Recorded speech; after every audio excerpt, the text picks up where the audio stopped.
there, it's Kevin with GatheringMagic.com here with match number 4 with our Mono Black Devotion. Yes, we'd like to play first. Yeah, I think I really need to go up in the land count with this deck. I'm going to risk this. I'm going to keep it and hope we draw into one land in the next 2 turns. But if we don't, we are in terrible shape, and there's plenty of decks that can just really abuse this hand. Any fast deck, and we are in a lot of trouble. So, green. See if it's mono green again. I don't know if this is the same name or not. We do miss our land drop. So we have one more turn to hit a land drop, or we're, again... Yeah, so I queued up really fast, and it looks like we're going to go against the same person. I'd love to see a black source here. Well, we miss it. All right, so in 2 draws, we do not get our black source. And now the mono green devotion is going to really, really get us for missing it. We miss it yet again. And I'm going to have to throw one of these, I think, leeches into the bin. So I'm going to go up to 25 land if I play another game with this. Probably put a Crux of Fate in the sideboard for these mono green devotion based decks. I mean, even right here, Crux of Fate is just brutal. And we missed the land drop yet again. There's no way we're coming back from this. Holy, let's see. We get it next turn, but that's way too late. So I'm gonna get rid of some of the cards that are not good, which is the Merciless Executioner. I will bring in the Bile Blights. Yeah, Bile Blights. Drown in Sorrows. I'm going to keep a Whip out, actually. I'm going to bring in a Stain the Mind, and there's plenty of stuff we can name with that. Bring in a Murderous Cut, a Hero's Downfall. Even the Pharika's Cures are coming in. We're going all out control, control, control, control. We'll keep in a Death Toucher for kind of deterrence with the Agent of the Fate. I still think the card draw is great. He takes a while to get to us. Erebos is actually meh. I'm going to take Erebos out. And Palace Siege I still think is pretty good, but I'm going to take a Palace Siege out and just go to 3 of them. And this way, it's going to be recurring Gray Merchants that are going to be the... I do want 1 Merciless Executioner, though. And I'm actually thinking the Squelching Leeches are not that great. So I'm actually bringing 2 Merciless Executioners just as things that we can recur. I'm going to submit this. I'm hoping to see the Merciless Executioner lock. So yes, I like to play first. I'm going to keep this. It's got lands and a Sign in Blood. And hope that he's not crazy, crazy mono green devotion spit out his entire hand. No first turn play. That's great news for us. So I will Sign in Blood myself. Did not like to see that land. But hopefully we get some non-lands here. We do. That's actually good because if he puts out a Caryatid here, I'm in a Merciless Executioner. Alright, sweet. So he has to kill it. That gets around the hexproof. So we got to sack our Merciless Executioner. He has to sack his Caryatid. And if he puts out a Courser this turn, we'll Hero's Downfall it. So far so good. Again, the whole key to this, beating a devotion-based deck, is to keep down the devotion. And it's just going to be another Caryatid, so we'll just Sign in Blood this turn. It's fine. Or that's actually a more powerful play. We'll Squelching Leeches. So we get to be the aggro deck. He can put out a 5-drop, which could be the Manifest card, which he does not. It's just Plukernos, which I am going to Hero's Downfall. And allows us to Sign in Blood.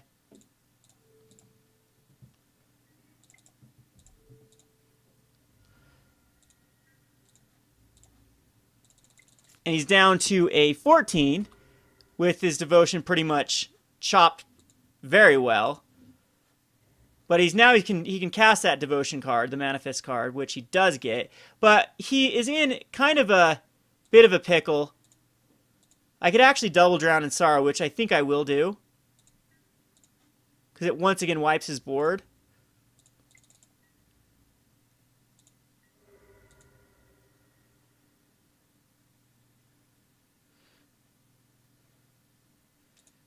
Or do we just cut his guy?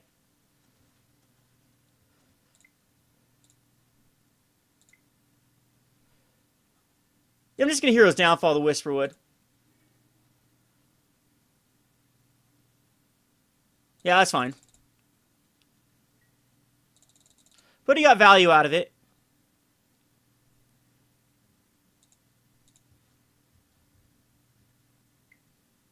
Mystic is very not threatening. And Polukranos also is just going to get eaten.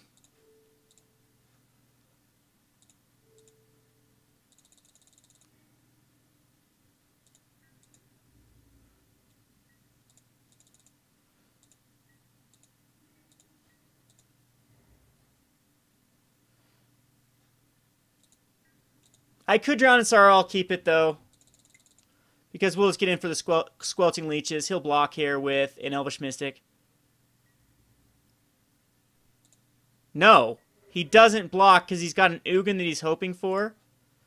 And that'll be game with the Grey Merchant.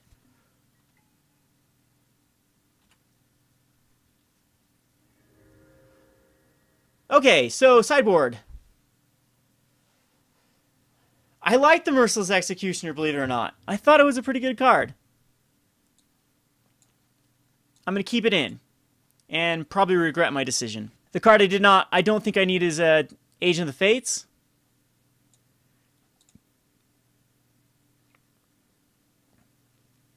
I did like the Squelching Leeches as well. I think I'm going to take out the Agent of the Fates. And again, we're going to go this incredibly control route. Do I need an Erebos if I go this route, though? Just to draw cards. No, I've got so much sign and blooding going on. All right, come on, we can win this. Let's decent hand, decent. This is okay.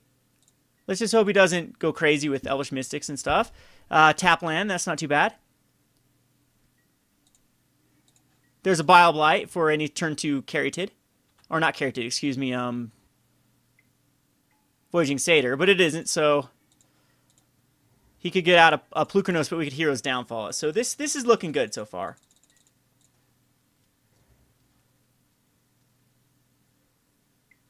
There's Polukranos, which I am before any sort of devotion comes out. Do you know what? No, we Hero's Downfall. And then Squelching Leeches. Hope he doesn't have his Manifest card. He does. Yuck, yuck. So Bile Blight's kind of weak against this. I think we crush out the Squelching Leeches.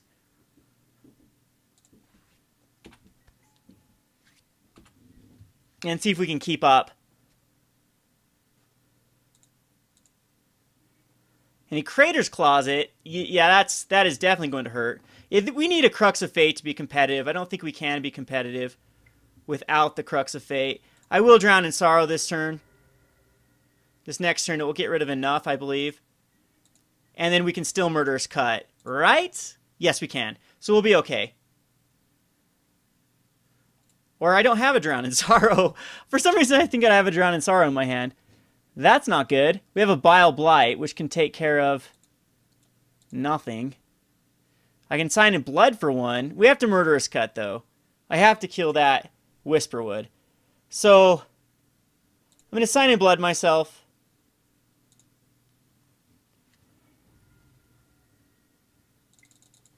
And unfortunately,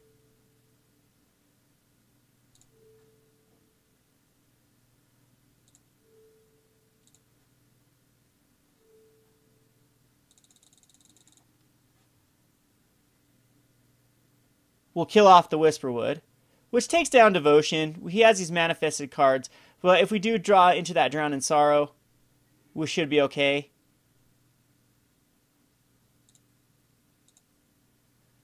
He decides to sacrifice it, doesn't do anything, so that's fine. But he's going to be able to swing in for at least 4 next turn.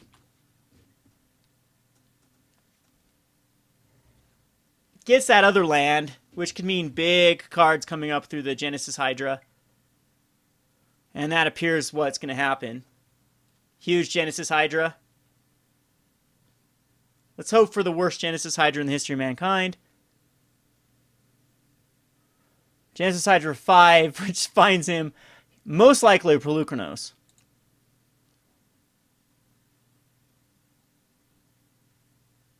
And I don't think there's a way we can come back from this. It's just too much advantage off of those cards. He takes the Eidolon, though, which makes Drown in Sorrow... Oh, man. Oh, beautiful. Drown in Sorrow off the top when we win this game. If we get a Drown in Sorrow, we wipe his board. But that does not happen.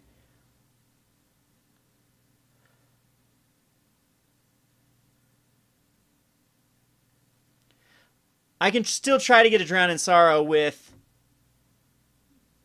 the Sign in Blood.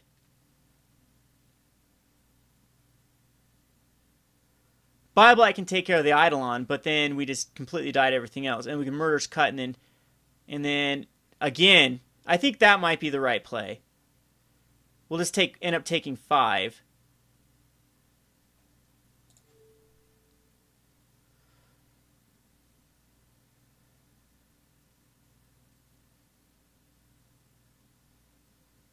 Because I don't want him to have any devotion whatsoever if he goes a Night Thirst Shrine and Nyx. So this is what I'm doing on my main phase. We'll kill the Eidolon. Kill the Hydra, and then, again, just hope to top deck into something.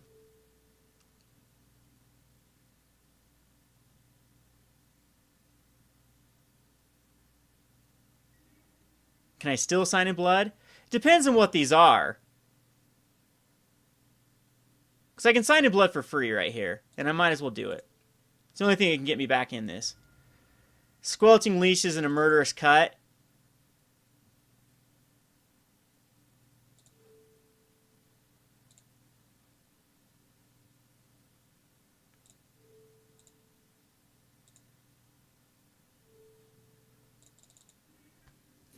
Well, we'll be down to a 1, and it will just be a Drown in Sorrow that can get us out of this. And if he plays any big fatty here, we're just dead. It looks like a Crater's Claw anyway. Ugin for 3, and that's game.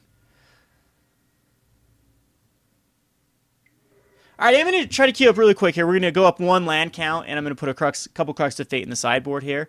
And then we'll see how well this deck goes. This has been Kevin with GatheringMagic.com. Thanks for watching. Thanks for watching Playing on a Budget. If you haven't already, please subscribe to Gathering Magic and check out our Playing on a Budget playlist, which contains every episode. Thanks again, and hope to see you soon.